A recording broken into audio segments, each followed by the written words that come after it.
from your aminoboranes is reversible at high temperatures? Yeah. So what we're seeing when I took the ring closed, the tethered example, and I did take VT-NMR up to pretty high temperatures, and I start to see a little bit of signal for the imine, a little bit of signal for the aminoborane, but still a lot of signal for the hemiaminal intermediate.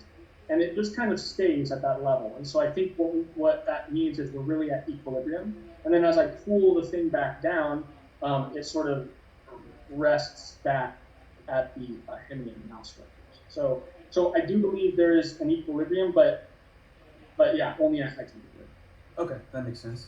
And then second question, so given the limitations of selenium NMR, do you think like the phosphorus scale is a better measure of the pi acidity?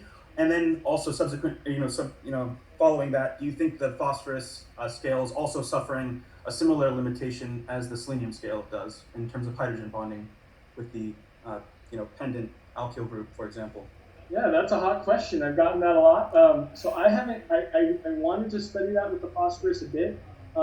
We didn't get the chance, but so if I take this as sort of from like I guess a statistical standpoint, there's fewer electrons on the phosphorus than the selenium, and the substituent on that phosphorus sort of rotates and is able to break things up a little bit. So I wonder if it would be as pronounced. And since the scale is smaller, I don't know if it would be as easy to see. But they're both heavy atoms. The transition is similar in both, and they both have high amounts of paramagnetic terms in their NMR sort of tensor. And so you can imagine conceptually the same thing should be able to happen. Thank you.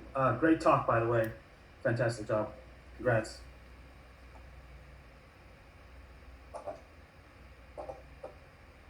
Do you see other question, Glenn? Can anybody hear me?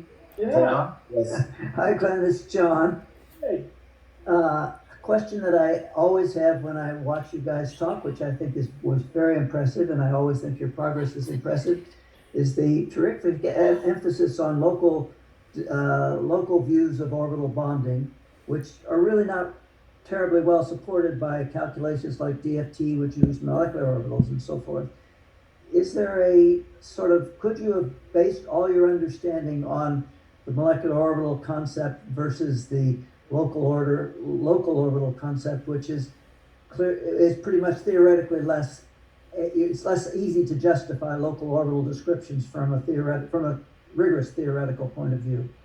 Yeah, so I hear you. So I always, I'm keeping track of when I'm trying to keep track of the molecular orbitals. So for instance, if we think of the aminoborane condensation, right? So if we look, like for instance, here in the bottom left, this is sort of the molecular orbital description of the highest occupied orbital in the transition state.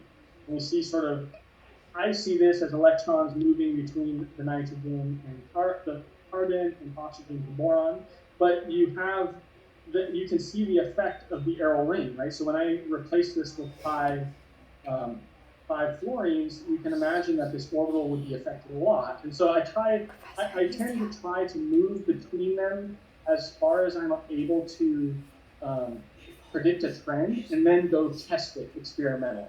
I try to always stick close to the experiment, but yeah, I'm trying to keep an eye on that and bring in theorists when local perspectives are failing.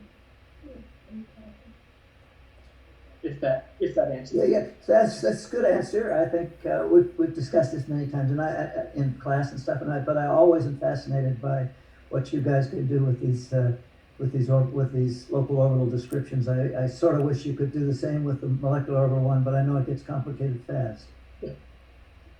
Yeah, but a great success of that was the CAC6 reactivity is really well predicted from the from the molecular orbital perspective.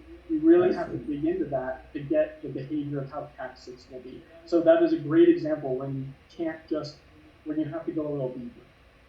That's good. Thank you. It was a great talk.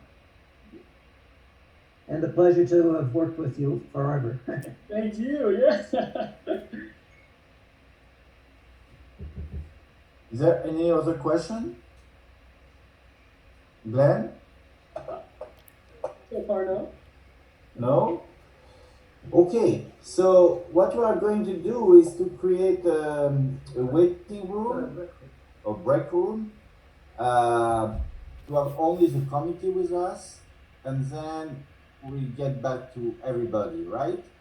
So, Glenn, can you create this room, or we can do it? Where is it? Break room. I do it. Yeah, I think it works better when you do. Oh yeah, we can do it. That's fine. First time. Have my technical assistant with me.